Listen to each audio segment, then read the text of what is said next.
নমস্কার বন্ধুরা, আমি ইতিকা। আজকে অন্যান্য দিনের মতো আর একটা রেসিপি নিয়ে চলে এসেছি।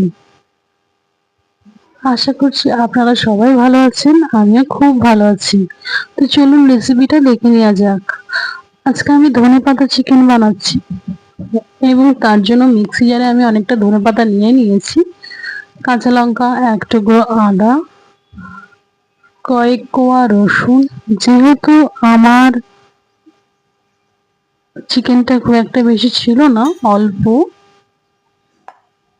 300 থেকে 400 গ্রাম, তো সেই জন্য আমি পেস্টের যে করেছি সেই মশলাটা অনেকটাই কম পরিমাণে নিয়েছি।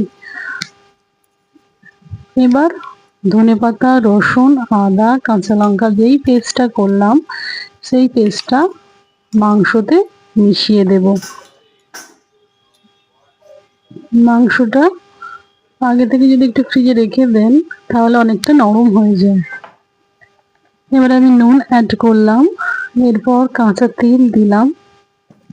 তেল দিয়ে খানিকক্ষণ ম্যারিনেশন করতে রেখে দিয়েছিলাম।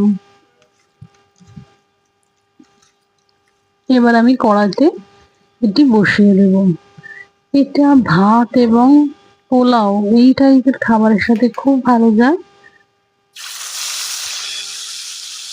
আর একটু অন্যরকম টেস্ট গতানুগতিক, যেমন পেঁয়াজ, আদা, রসুন দিয়ে ঝাল ঝাল আমরা করি, তো তার থেকে একটু অন্যরকম টেস্ট এবং একটু সবুজ সবজি পড়ছে। সবজি বলতে কি এখানে ধনে পাতা একটু, তো সেটা স্বাস্থ্যের পক্ষে খুবই ভালো এবং একটু ডিফারেন্ট টাইপ করে দিলে বাড়িতে বাচ্চা কাচ্চারা একটু খেতে ভালোই বাসবে।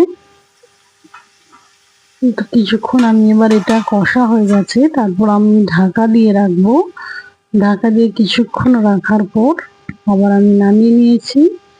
আমার ধনেপাতা চিকেন, কাঁচা লঙ্কা দিয়ে ধনেপাতা দিয়ে চিকেনের তৈরি। Thank you.